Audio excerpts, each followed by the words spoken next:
정책의 출발 새 아침. 추위가 계속되고 있습니다. 여러분 안녕하십니까. 출발 새 아침의 제일책 변호사입니다.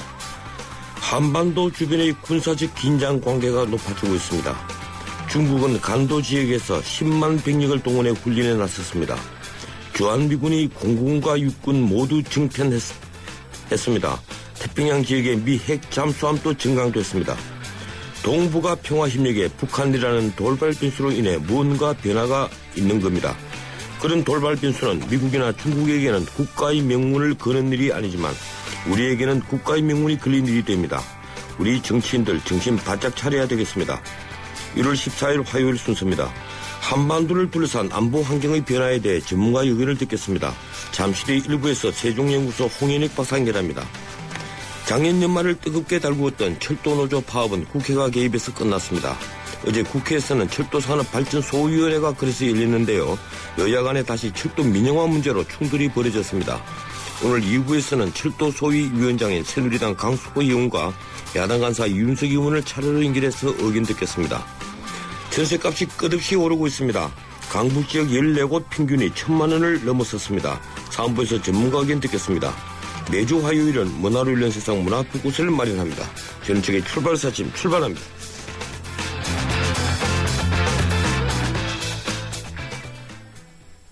미안해 깎아주지 못해서 실로가 이름으로 깎아줄 테다. 하지만 11번가로 가면 다양한 할인에 마법으로 모든 걸 깎아줄 테야. 카드 할인, 포인트 할인, 쿠폰 할인, 모바일 할인. 시스타와 함께 할인의 마법은 계속된다. 11번가. BMW 엑스드라이브가 알려드리는 교통정보 김유리입니다. 갑작스런 폭설로 도로 곳곳이 빙판길입니다. 교통안전에 당신에게 날씨는 두려움입니까? 즐거움입니까? 어떤 상황에서도 지능적으로 대응하는 BMW 엑스드라이브. 드라이빙의 즐거움은 계속됩니다.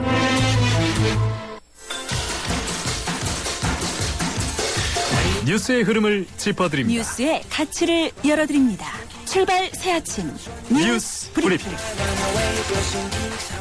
예, 뉴스 브리핑 시사평론가 이종훈 박사와 함께하고 있습니다. 어서 오십시오. 네, 안녕하십니까. 오늘 조간 헤드라인 어떤 것들이 있습니까? 예, 북한 관련 내용이 의외로 많네요. 4080 클럽 통일경제 프로젝트 시작됐다. 이런 제목도 있고요. 북한 관광시설 4조 달러 투자하면 연 40조 번다. 이런 내용도 있습니다. 또 북한 인권법 마련 야권 재편 주도 김한길 대표의 신년회견 내용 가운데 일부 소개가 돼 있고 또 GDP 1조 달러 한국과 맞먹는 광둥성의 비밀 중국에서 일고 있는 소비혁명에 관한 얘기입니다. 그리고 삼성, 현대차 경제 쏠림 현상 더 심해졌다. 이런 내용도 있습니다. 예, 이 현재인 동양그룹 회장이 구속됐죠? 네, 그렇습니다. 어제 현재현 회장과 더불어서 전직 임원 3명에 대한 그 구속 전 피의자 신문 영장실질심사가 있었는데요. 현 회장은 혐의를 부인하면서 출석을 하지 않았습니다. 그런데 법원이 기록심사를 거쳐서 영장을 발부하기로 결정을 했고 이에 따라서 현 회장과 더불어서 정진석 전 동양증권 사장, 이상화 전 동양시멘트 대표이사, 김철 전 동양네트워크 사장 구속이 됐습니다. 이 현 회장은 아시다시피 그 사기성 회사채 기업어음 발행 하고 지난해 고1로 5개 계열사 법정관리 신청해서 투자자들에게 1조 원대 피해를 끼친 뭐 그런 혐의 등을 받고 있습니다. 예, 본인이 이 구속을 사실상 알고 있었기 때문에 예. 이 영장 실질심사를 포기했다고 그렇게 보도되더군요. 이 동양 사태와 관련해서 감사원이 금융당국의 감독 부분에 대해서 특별감사에 들어갔다면서요? 네, 그렇습니다. 이 동양 사태 피해자들 그리고 시민단체가 지난해 10월부터 11월 사이에 그 3건의 공익감사 청구를 했습니다. 이 금융감독원의 동양그룹 사태에 대한 자체 기본조사가 오는 26일 내지 28일 정도 마무리될 것으로 보이는데 이보다 앞서서 한 일주일 정도 앞선 거죠. 그 감사원이 이 금융감독원 감사에 들어가는 겁니다. 현장 감사를 실시하게 되는데 금융감독원 또 금융위원회에서 동시에 12일 이상 실시될 것으로 알려집니다.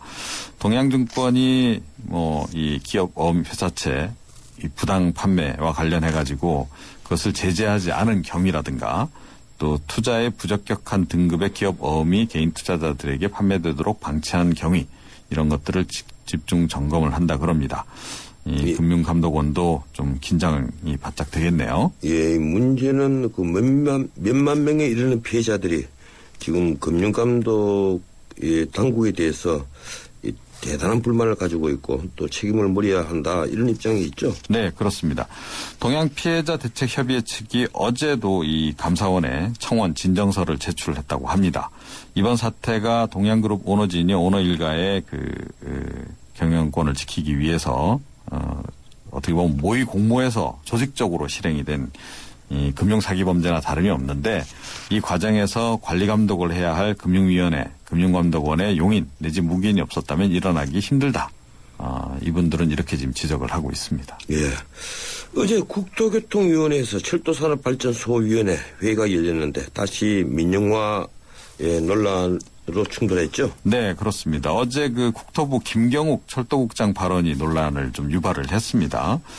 네, 어제 소위에서 2017년까지 개통이 예정된 철도 노선은 당연하게 코레일이 운영하는 게 아니라 대안을 검토해서 사업자를 선정한다는 것으로 이미 지난 6월에 발표한 내용이다.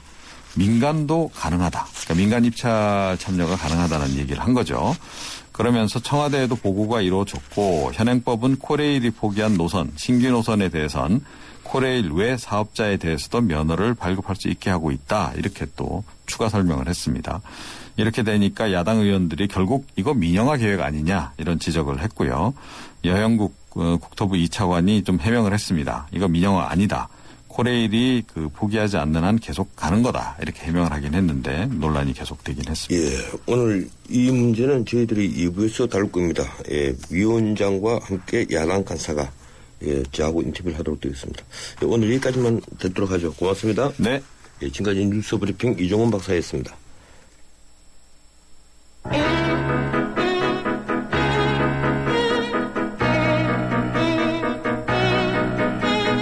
세상에서 가장 중요한 목소리는 지금 이 방송을 듣고 계시는 여러분들의 목소리입니다. 샵 0945 50원의 유료 문자 메시지와 YTN 라디오 모바일 앱 예스를 통해 지금 여러분의 의견을 남겨주세요. 가장 소중한 인터뷰가 될 것입니다.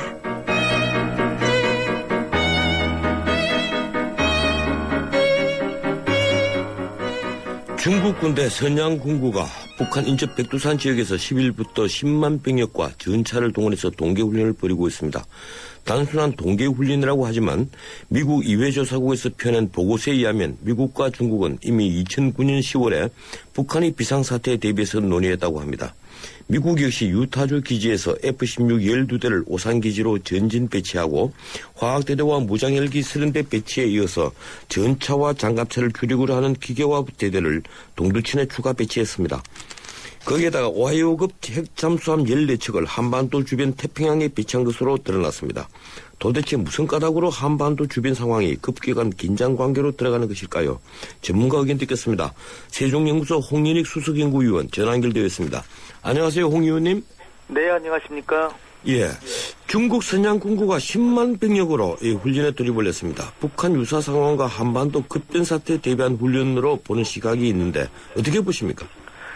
네, 급변 사태에 개입하려고 하는 그런 것도 포함은 돼 있는데요. 예. 기본적으로 북중 간의 국경선이 길기 때문에 장성택 처형 이후에 중국이 11월부터도 훈련을 하긴 했습니다. 근데 이번에 10만 명으로 규모가 커진 건데 국경선이 길기 때문에 만약에 북한에서 급변 사태가 나서 대량 난민이 들어올 때 이 난민을 예방하는 차원에서의 훈련이다라고 일단은 봐야 될 것 같고요. 예.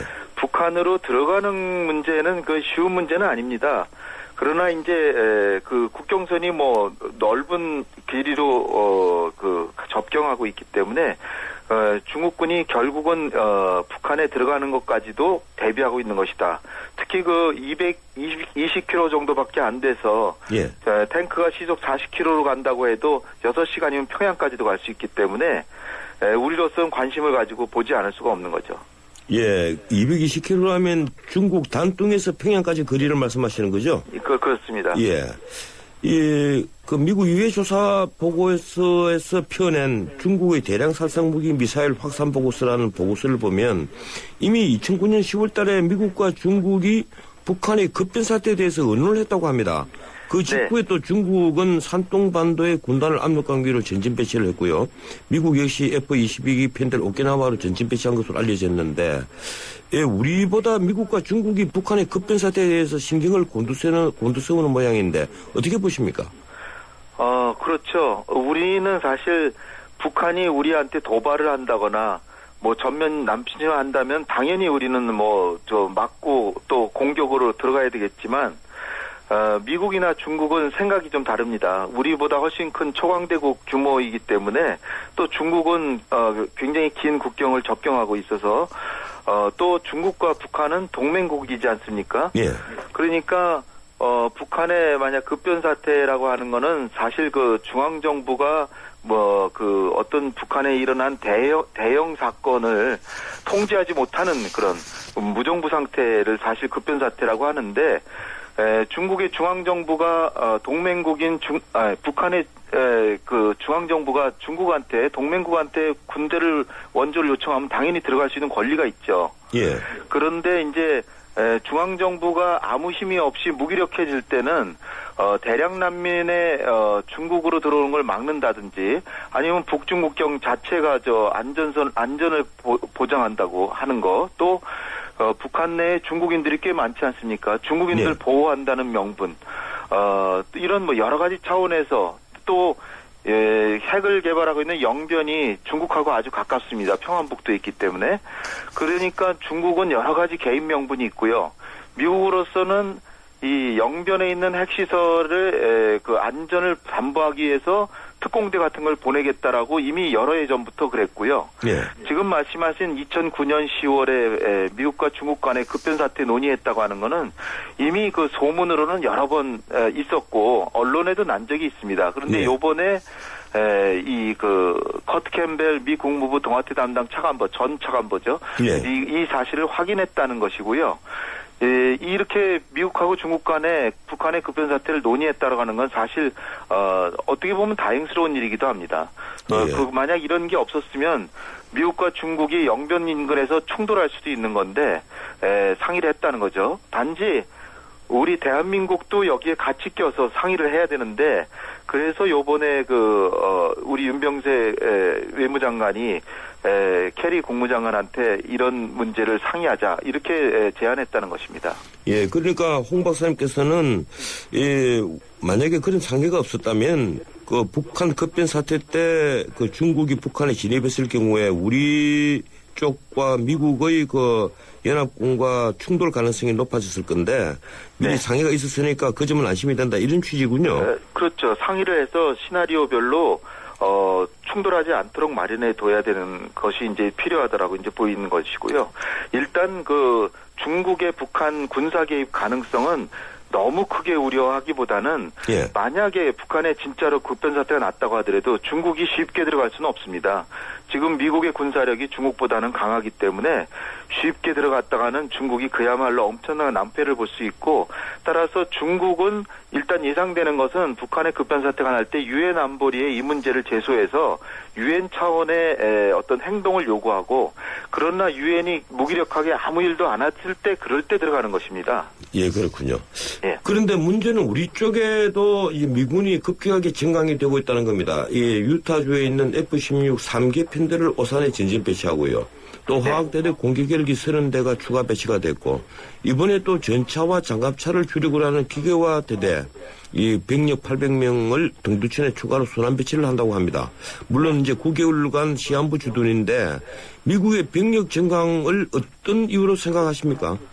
네, 이건 아무래도 북한 상황에 대해서 미국이 좀 더 관심을 가지고 북한의 대남 도발 가능성도 커졌다라고 보고 계속해서 그 한반도에서 미군을 오히려 증강하고 있는 것을 볼 수 있습니다. 미국이 국방비를 줄이지만 사실 작년 4월에 23 화학대대에 들어왔고 예. 10월 달에는 공격 헬기 대대가 또 들어왔고요. 지금 말씀하신 대로 1월 달에는 F-16, 2월 달에는 기계화 보병대대가 경기 북부에 배치됩니다. 예. 사실 경기 북부에 있는 의정부와 동두천의 미군 부대는 2016년까지 평택으로 옮기기로 돼 있는데요. 지금 작년 11월에 스카파로티 주한미군 사령관이 얘기했듯이 주한미군 일부를 한강 이북에 잔류하는 것을 지금 검토하고 있고요. 사실상 그쪽으로 굳어지는 게 아닌가 보고 있습니다. 단지 이제 아직 공식적인 한미 합의는 전부 다 2016년까지 평택으로 이전하는 걸로 돼 있는데 우리로서는 사실 고마운 일이죠. 인계철선 역할을 담당하고 신속하게 북한의 남치 먹지를 위해서 이렇게 한강 이북에 미군을 배치해 준다는 건 고마운 일인데 어쨌든 지금 중국의 이런 군사훈련과 관련해서 한반도에도 미군의 군사력이 증강되고 있다. 지금 엊그저께 방위비 분담금도 5% 이상 올려준 것도 미군이 이렇게 대대적으로 이렇게 그 군사력을 한반도에서 증강하고 있기 때문에 그런 비용을 고려한 측면이 강하다고 보입니다. 예. 이 상황에서 미국이 핵잠수함 등 전력을 핵잠수함을 14대나 한반도 인근 태평양에 추가 배치한 것으로 확인이 되는데요. 이 북한 내부에 혹시 우리가 모르는 긴박한 어떤 상황이 있는 건 아닐까요? 어떻습니까? 그건 아닌 것 같고요. 예. 2012년에 이미 파네타 국방장관이 이제까지는 아태 지역, 즉 태평양과 대서양의 해군력을 5대5로 했으면 향후에는 2020년까지 6대4 태평양 쪽에 오히려 6을 둔다는 것입니다. 그래서 이런 차원에서 핵 잠수함 역시 태평양 지역에 비중을 더 높여서 6을 둔다는 거죠. 그러니까 이것이 굳이 그 북한만 겨냥한 건 아니고요.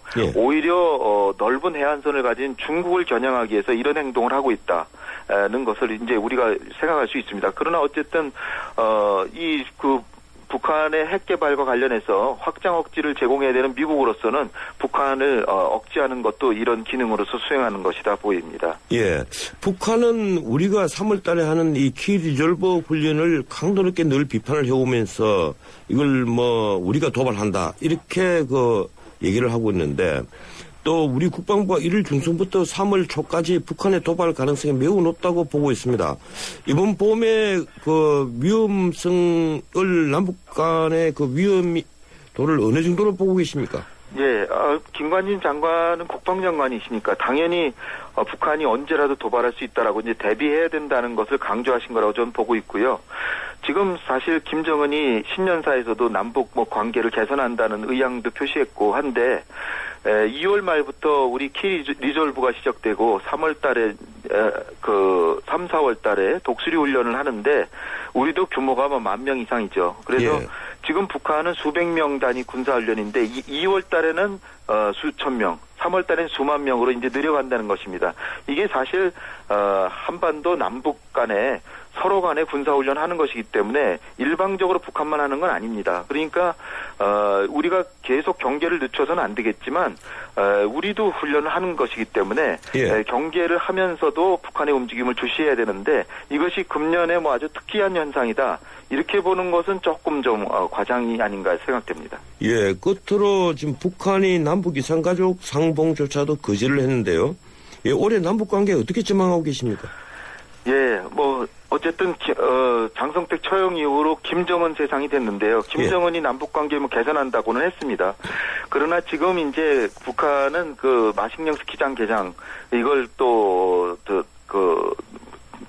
잘 살리기 위해서는 금강산 관광 하려고 하는 거죠. 그런데 이제 일단 우리 대통령께서는 이산가족 상봉 제안했지만 통일부가 금강산 관광은 별도다. 이렇게 하니까 이제 일단 남북 관계 개선에 조금 이제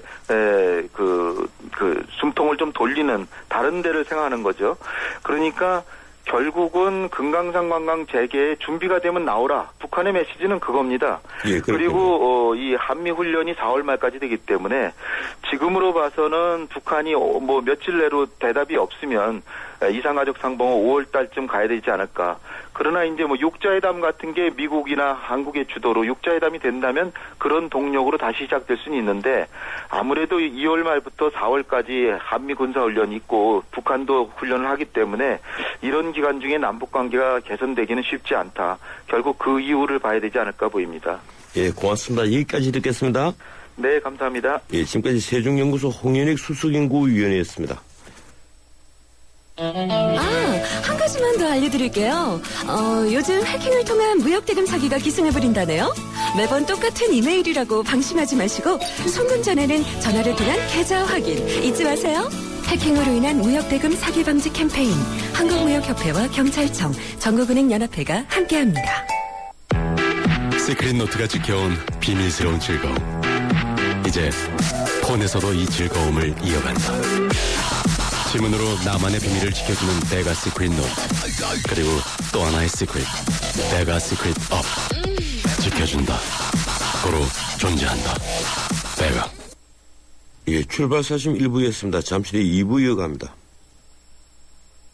천년왕국 신라의 수도 경주. 인구 100만 명을 넘어선 거대 도시 경주는 당시 세계적인 국제무역항이었습니다.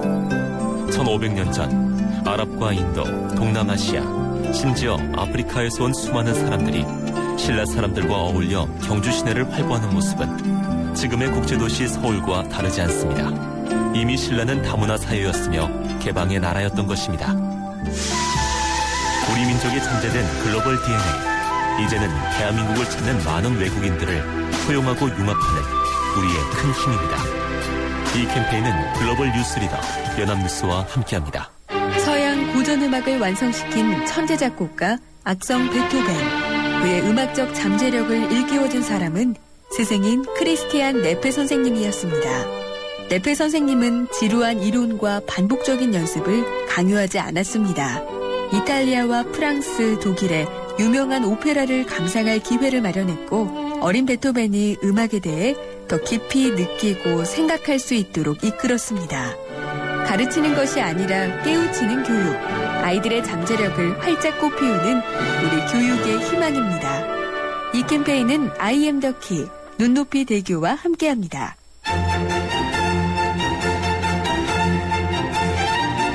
출근길 정통 시사 라디오 프로그램 YTN 라디오 전원책의 출발 새 아침.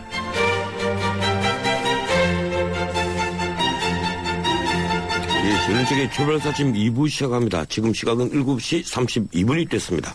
잠시 지나는 말씀 듣겠습니다. 아이고 우리 심청이가 팔려가다니. 그래도 내 걱정은 하지 마시오. 심청이가 안심폰을 주고 갔으니까 이 안심폰은 24시간 긴급 출동의 건강상담 서비스까지 받을 수 있어이다. 알뜰폰에 새콤을 더하면 S1 안심폰. 삼성 디지털 프라자에서 만나세요. 차들이 다 2,000으로 빠지고 있네? 아, 롯데 아울렛이 있었네. 여보, 우리도 이제 가까운 이천으로 갈까? 이천 롯데 프리미엄 아울렛 오픈. 12월 13일부터 쇼핑이 더 가까워진다. 해외 명품부터 아동 스포츠까지 350여 개 유명 브랜드. 이천 롯데 프리미엄 아울렛. 진짜 크고 가깝네. 도전해보고 싶은 유럽 탑10 개표 결과입니다. 프라하 스카이다이빙, 알프스 캠핑 등 쟁쟁한 경쟁자를 누르고 1위는 의외인데요. 내가 사랑한 유럽 탑10. 투표 결과는 travel.koreanair.com에서. 대한항공 유럽 11개 도시 최다 노선 운항. Excellence in flight. Korean Air. 작년 연말을 뜨겁게 달궜던 철도 노조 파업은 정식군 중재로 끝났었죠. 예, 그래서 발족한 것이 철도산업발전소위원회인데요. 어제 새해 첫 회의를 열었습니다.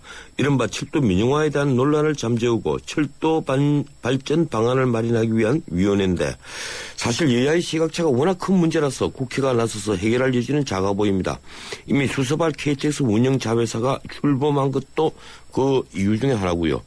그렇지 않아도 어제 회의 또 여야 충돌이 있었습니다. 철도 발전 소위 여야위원 연결해서 의견 듣겠습니다. 먼저 철도 소위에서 위원장을 맡고 있는 새누리당 강석호 의원입니다. 강 의원님 안녕하세요. 예, 안녕하세요. 강수고 의원입니다. 예, 새해 복 많이 받으십시오. 예, 새해 복 많이 받으십시오. 예, 어제 회의 지난달 31일에 이어서 이제 두 번째 회의인데 수서발 KTX 운영 자회사 민영화 여부로 또 충돌이 있었습니다. 이거 어떻게 된 겁니까? 뭐 충돌이기보다는요. 예. 어제 이제 저희가 31일 회의를 했고 어제 이제 또 2차 회의를 했는데 어제 2차 회의에서는 지난 1차 회의 때 요구자료에 대한 질의 답변과 또 자문기구 협의체 구성을 하겠다는 결의를 했습니다. 예. 그리고 또 앞으로 소위원회에서 어떤 부분을 또 이렇게 해 나가야 될 것이냐 그런 데 대한 또 의견 개진이 있었는데 잘 의견도 모았고요. 그렇게 해서 어제 잘 끝냈습니다. 예, 어제 잘 끝냈다고 이제 위원장께서 말씀을 하시는데 어제 김경국 철도국장이 2017년 신규 개통하는 KTX 노선 이 민간의 그 개방도 가능하다 이렇게 답변했다면서요? 예, 여보세요? 예, 그렇습니다. 그 부분은 예. 예, 그래서 야당이 지금 그렇다면 민영화 아니냐 이래서 반발했다는데 어떻습니까? 그런 원칙론을 얘기를 한 것이죠. 원칙론을 얘기를 한 것이고 현재 이제 가장 중요한 것은 민영화는 안 한다는 것은 야당도 인정을 하고 또 우리 여당에서도 깊은 이해가 있었고 노조에서도 인정을 하는데 다만 방지 대책에서 야당과 노조는 입법화를 하자. 예. 그리고 정부 측에서는 정관과 면허 조건 규약 등에 다 못이 박혀 있으니까 면허 조건에 대한 어떤 공공성을 강화를 해놓은 상태다. 이런 양쪽에 이제 그런 차이가 있습니다. 그런 부분이지 민영화는 안 한다는 부분은 벌써 이제 결론이 나 있는 그런 사안이죠. 예. 방금 위원장께서 이 민영화를 하지 않는다에 대해서 결론이 나 있다고 말씀을 하시는데 원래 여야가 이 철도산업발전소위원회를 만들기로 했을 때 위원회에서 철도공사 개혁 방안으로 민영화를 포함해서 모든 방안을 검토하기로 한 것 아닙니까? 어떻습니까? 민영화 입법화에 대한 내용입니다. 예. 정부가 아시다시피 대통령께서도 그렇고 장관도 그렇고 그다음에 우리 그 국회에서 보고에서도 그렇고 정부 측에서는 민영화는 하지 않겠다. 이런 내용은 벌써 발표된 내용이어서 그러면 민영화를 하지 않는데 거기에 따른 방지 대책에서는 법제화를 해달라는 부분이 노조와 야당의 요구였고 정부 측 입장으로서는 법제화를 하면은 FTA 위배에 따른 뭐 국제적 문제라든지 타 공공기관에 대한 향후의 어떤 동일성 위배라든지 이런 부분에서는 법제화가 어려우니 정관과 면허 조건 규약 등 이런 모든 부분에서는 민영화가 안 될 수 있도록 그렇게 못을 박자. 그리고 그 부분은 이렇게 되어 있다. 이런 부분에서 이제 좀 더 입법화하자는 그런 주장과 엇갈리는 그런 게 있기 때문에 왜 입법화를 하면 안 되느냐 이런 부분을 실제적으로 어제 토론을 한 내용도 있었습니다. 예, 그렇군요. 이 정부는 그 이번 수소발 KTX 자회사 설립을 허가할 때 민간의 지분을 양도하면 허가를 취소한다 이런 조건을 붙였기 때문에 절대 민영화할 수 없다 이렇게 얘기를 하지만 민주당은 당장은 민영화가 아니지만 장차 민간 사업자가 참여할 수도 있다 이렇게 보는 것 같습니다. 예, 그래서 법에 민영화 금지를 명시하자고 하는데요. 예, 어떻습니까, 위원장께서 보시기에? 저는 그 부분은 향후를 어디까지 어제 안 그래도 거기에 대한 토론이 있었습니다만 향후를 언제까지 기한을 보느냐. 그러면 우리 박근혜 정부가 이제 임기가 한 4년 남았습니다. 여기에서 절대로 이 면허 조건도 이게 민영화가 되면 자동적으로 면허가 취소되게끔 하는 그 정부의 면허 발급으로 되어 있는데 이 부분을 영원히 민영화를 하지 않도록 법제화를 하자. 그런 법은 없습니다. 나중에 또 정권이 민주당이 잡든 누가 잡든 어떠한 경우가 있어도 또 법을 바꾸면 되는 것이고 하기 때문에 그 부분에서는 저는 별 의미가 없다고 봅니다. 단지 현재 수소발 KTX 부분 이번 면허 조건에 대해서는 절대로 민영화가 아니다. 이런 부분이 중요할 따른다고 생각을 합니다. 예, 또 민주당과 노조 일각에서는 이제 이런 얘기를 합니다. 확실한 흑자 노선인 수소발 KTX를 경쟁 체제로 하는 것은 좀 불합리하다. 예, 근데 거기에다가 우리 적자 노선 9개 중에서 한 2-3개를 붙여서 그렇게 자회사로 해야 제대로 된 경쟁 체제 아니냐. 이런 얘기를 하거든요. 어떤 의견이십니까?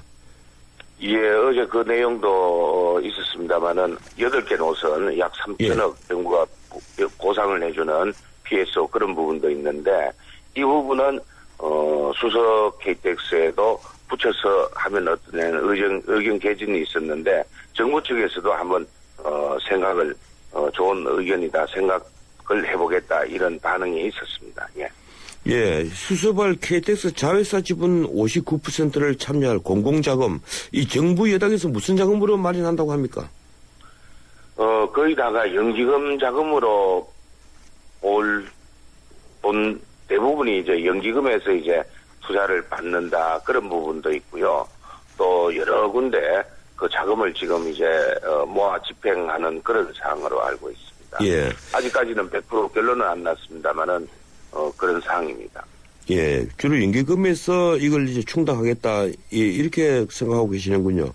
예, 공공자금으로 들어갑니다. 예, 파업에 참여한 노조 징계 여부가 쟁점인데 이 정부의 징계 방침에 대해서 뭐 코레일에서는 지금 법대로하겠다는 이런 입장인데요. 이 국회에서는 지금 이 징계 문제도 함께 논의를 하는 겁니까? 징계 문제는 저희가 그 철도산업발전 소위 그 여야 합의문에도 들어가 있지는 않습니다. 예. 왜냐하면 징계 문제는 지금 진행되고 있기 때문에 사측의 입장도 있고 그래서 노사협의를 잘 통해 가지고 하기 때문에 저희가 뭐라고 얘기하는 거는 좀 적절치 않다고 생각을 합니다. 예, 그런데 노조는 과잉 징계할 때는 중대 결단을 하겠다 이제 이런 얘기들을 합니다. 또다시 이게 노조 파업 사태가 번질 가능성도 일부 있어 보이는데요. 이 국회에서 여야 간에 이 문제에 있어서 앞으로 검토는 하실 생각이시죠? 노조가 지금 그 말씀하신 대로 그런 자세로 나온다면은 저희하고 합의문을 깨는 사항입니다. 예. 이 징계 문제는 분명히 저희하고 합의문을 쓸 때도 전혀 언급을 하지 않고 이면적으로도 여기에 대해서는 국회가 절대로 나서지 않겠다 이것을 확약을 받고 합의문을 썼기 때문에 이런 부분은 노조가 아마 잘 판단할 것으로 그렇게 생각을 합니다. 예, 철도 노조의 파업을 불법으로 보는 쪽은 이제 정부 여당 쪽인데 또 합법으로 보는 시각들이 있습니다. 그게 야당입니다. 근데 그런 시각에 있어서는 쟁행위와 교섭이 마무리되지 않은 상황에서 노조 지도부에 대한 징계를 하면 코레일 사측이 앞으로 누구와 노사교섭을 할 것이냐 이런 지적이 나오거든요. 예, 어떻게 보십니까? 그러니까 그 부분은 그 불법 파업이다 아니면은 뭐 합법 파업이다 하는 거는 사법부에서 판단할 내용이고요. 예. 그런 부분에서 일부 많은 부분이 또 불법 파업이라는 그런 내용도 나와 있는 상태에서 또 그 부분을 노동조합이 또 여러 가지 사법부를 통해서 또 서로 그 내용도 따지고 한다면은 결론이 날 거기 때문에 예. 국회가 나서서 미리 이래라 저래라 할 이유는 없다고 봅니다. 참고로 지난 분규 때도 손해배상 청구를 해서 코레일 노조 측이 지금 손해배상에 대한 배상금을 지금 지불하고 있는 그런 내용이라고 파악하고 있습니다. 예, 그렇지 않아도 이번에도 징계와는 별도로 코레일이 152억 정도의 그 손해배상을 청구를 하고 있습니다. 근데 추가 손해배상도 또 고려하고 있다고 하고요. 이 문제는 어떻게 보십니까? 물론 당연히 불법 파업에 따른 그 손해배상이니까 이 부분을 이제 기본의 원칙을 삼아가지고 하는 부분이지만은 아마 노사가 잘 판단하고 또 노사 간에 여러 가지 중지를 모아서 잘 해결되리라고 봅니다. 이 부분을 뭐 외부에서 또 제3자가 이래라 저래라 한다는 것은 노사협의 원칙에 따라서 너무 좀 개입하는 것은 지금으로서는 별로 적절치 않다고 봅니다. 예, 고맙습니다. 말씀 여기까지 듣겠습니다. 예, 고맙습니다. 예, 지금까지 국회 국토교통위 철도산업발전소위원회 위원장인 새누리당 강석호 의원이었습니다. 이어서 철도산업발전소위의 야당 간사인 민주당 이윤석 의원 전화 연결되어 있습니다. 안녕하세요, 이 의원님. 예, 안녕하세요. 예, 새해 복 많이 받으십시오. 예, 감사합니다. 복 많이 받으세요.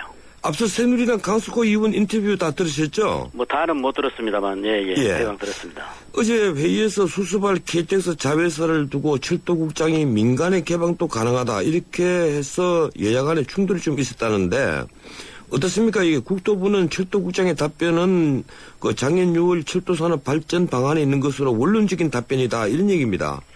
예, 원론적인 답변이었고요. 예. 그러나 지금 굉장히 그 민영화에 대한 예민한 시기이기 때문에 그 정부 관계자들은 그 한마디 한마디 그 말씀에 굉장히 그 조심을 기울여 주셔야 됩니다. 예. 예. 어제 그러니까 이 철도국장이 너무 원론적인 답변만 하고 그걸 좀 고려를 못했군요. 이 민감하다는 부분을. 예. 수수발 KTX 자회사 문제가 대통령부터 절대 민영화가 아니라고 못 박은 사안인데 뭐 어제 그 여야 충돌하는 걸 보니까 아직도 대통령의 말씀이나 이런 걸 민영화 안 한다는 부분을 의심하는 것 같아요. 예, 어떻습니까? 예. 지금 그 민영화로 하나 하시겠다고 하는 거 이 대통령의 말씀, 총리님, 뭐 예. 장관, 뭐 사장, 또 새누리당의 말씀이잖아요. 예.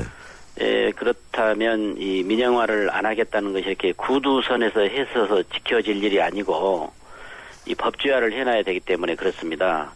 이 정부가 이제 뭐 4년 얼마 남지 않았습니다만 그 이후에 바뀌고 또 총리나 장관이 언제 바뀔지 모르고 사장 마찬가지고 그런데 그러기 때문에 이 여야가 소위원회를 지금 합의해서 극적으로 이렇게 참 국민들이 모처럼 좋아하시는 소위원회에서 이걸 법률로 자구로 해놓자 그 말이거든요. 예. 그런데 이제 그 새누리당은 어떤 지금 내용으로 이게 문제가 있다고 말씀하시냐면 민주당이나 철도 관계자들 말처럼 FTA에 입해야 되는 거 아니냐 이런 말씀을 하셔요. 예. 예, 그러나 이제 이미 정부 최석영 외교통상부 FTA 교섭 대표 명의로 공기업의 민영화 관련한 어떤 정책적 결정도 우리 정부가 자유롭게 내릴 수 있기 때문에 FTA에 영향을 받지 않는다고 저희들이 그 서류를 내놓고 계속 설득을 해도 예. 믿지를 않으신단 말이에요. 그래서 어제 지금 저희들이 여러 가지 논란 오랫동안 회의를 해서 참 중요한 게 그렇다면 이 정말 FTA에 입해되는지 안 되는지 그렇다면 국제기관의 공신력 있는 국제기관의 자문을 한번 구해보자. 그 자문대로 하면 될 거 아닌가. 지금 어떻게 보면 행정행위인 정관을 바꾸고 또 이런 주식을 팔지 못하고 면허를 발급을 중단하겠다는 이 행정행위는 나중에 어떤 법률적인 어떤 문제에 대두될 수 있기 때문에 이런 것을 법제화하자 그 말이죠. 저희들은. 예. 그런데 법인 수립 허가에 보면 이 민간의 지분을 양도하면 허가를 취소한다 하는 조건이 붙어 있지 않습니까? 그게 이제 국내 대형 로펌 등으로부터 예. 코레일이라든가 국토부에서 자기들이 자문을 구해봐요 법률적으로. 이런 게 문제 있는가 없는가, 면허 취소할 수 있겠는가. 이건 어떤 법률적인 다툼이 이룰 수 있다 그 말이에요. 예. 100%가 다 예를 들면 지금 동의는 하지 않지만 여러 가지 법이 해석이 다르게 나오기 때문에 그렇기 때문에 이거에 대한 정확한 문제거리를 미연에 방지하기 위해서는 행정행위보다는 어떤 법률보다 하인 행정행위보다는 법률적으로 이렇게 자구를 집어넣자 여야 합의해서 그렇다면 일절 어떤 법에 휘말릴 이유가 없고 이것도 부족하다면 지금 이 FTA에 대해서 이렇게 문제가 있다고 저쪽에서 여당에서 주장하기 때문에 어떤 상당히 어떤 그런 공신력 있는 국제기관에 자문 구하는 것은 며칠밖에 안 걸린대요. 예. 어제 그래서 그런 걸 합의를 했고요.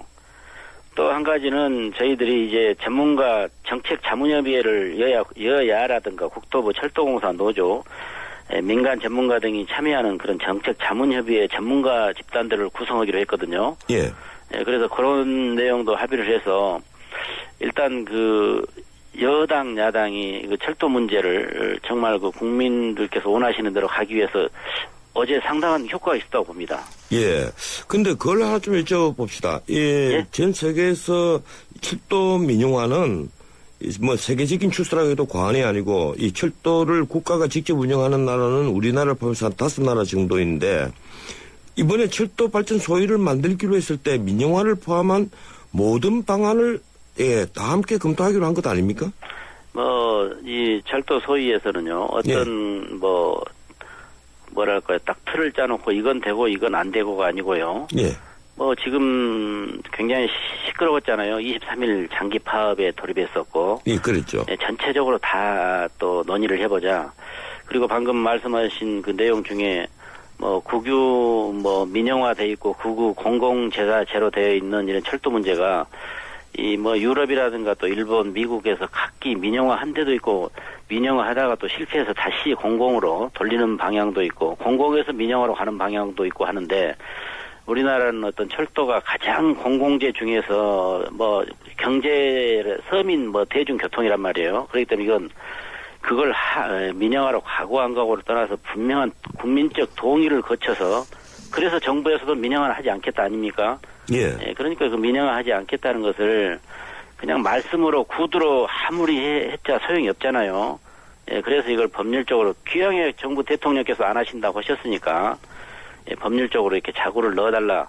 그래서 이제 그렇다면 뭐 이제 새누리당도 조금씩 변화가 오고 있고 그런 것 같습니다. 예, 이 야당 일각에서는 이런 의견을 내고 있습니다. 지금 수서발 KTX 자회사 같은 이 흑자 알짜 노선에 적자 노선을 두세 개 포함을 한다면 그것도 균형된 경쟁 체제가 되지 않겠느냐 이런 얘기를 하는데 만약에 그렇다면 동의하시겠습니까? 뭐 지금 그 문제는 제가 뭐 아직까지는 동의 뭐 부동의가 아니고요. 예.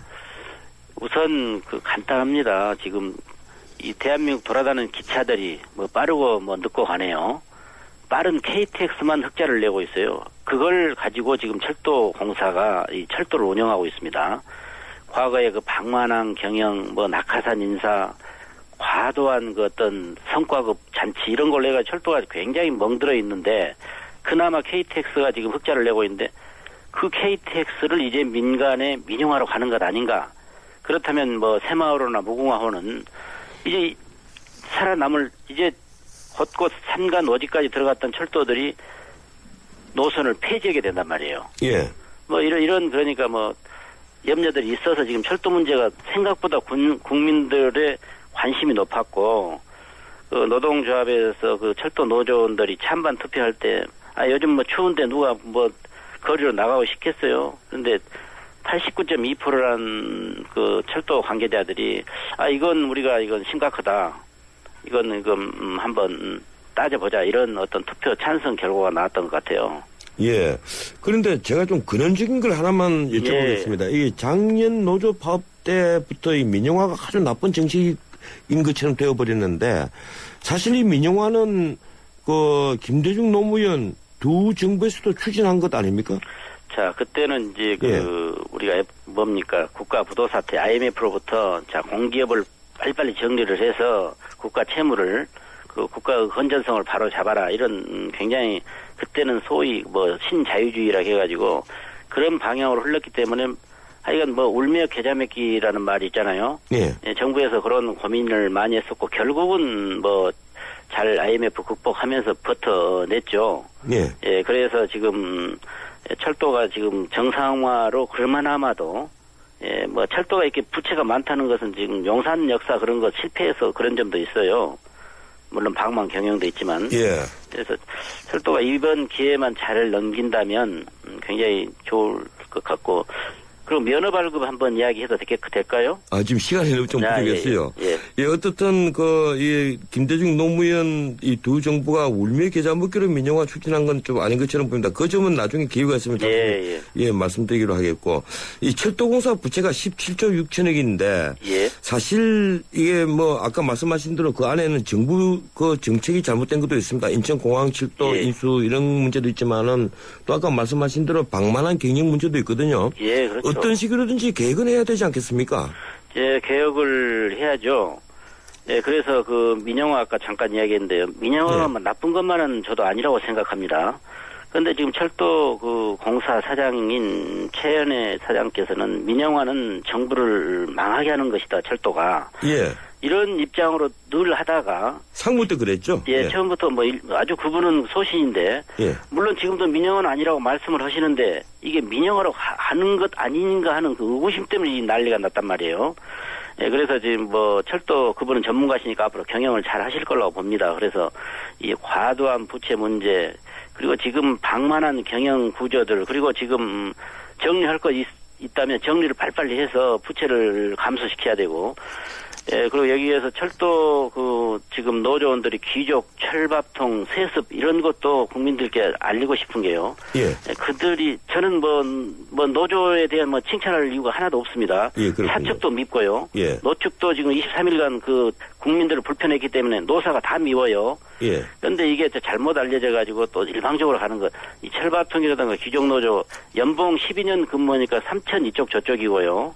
그분들이 이제 그 심야 수당이라든가 그리고 그 하룻밤을 자고 오고 철도가 밤새 달려야 되기 때문에 그리고 세습 같은 건 아버지가 근무했다면 아들에게 다시 철도로 들어온다는 그런 건 없습니다, 지금. 그런데 그렇게 귀족노조, 세습노조, 철밥통 해가지고 이미지를 나쁘게 해놨단 말이에요. 예. 철도 노조원들도 저희들 그 같은 국민이고 가족이고 그렇기 때문에 이번 노사가 우리 뭐처럼 국회에서 이렇게 합의를 잘 해드렸기 때문에 징계에 있어서도 용서보다 더 큰 징계는 없습니다. 예, 알겠습니다. 예. 그, 철도 노조를 갖고 나무라시면서도 용서가 가장 큰 징계라고 이런 또 말씀을 하시는군요. 고맙습니다. 여기까지 듣겠습니다. 예. 예, 지금까지 철도산업발전 소위 야당 간사의 민주당 이윤석 의원이었습니다. 현대자동차 오너들의 휘파람 소리가 커진다. 난 주유. 난 쇼핑. 난 보험. 난 커피. 난 자동차 바꿔야겠다. 블루 멤버스 포인트로 원하는 대로 시작합니다. 자동차에서 라이프까지 블루 멤버스. 자세한 내용은 홈페이지 참조. 연아가 알려주는 좋은 물의 조건. 물 드실 땐 꼭 수원지를 확인하세요.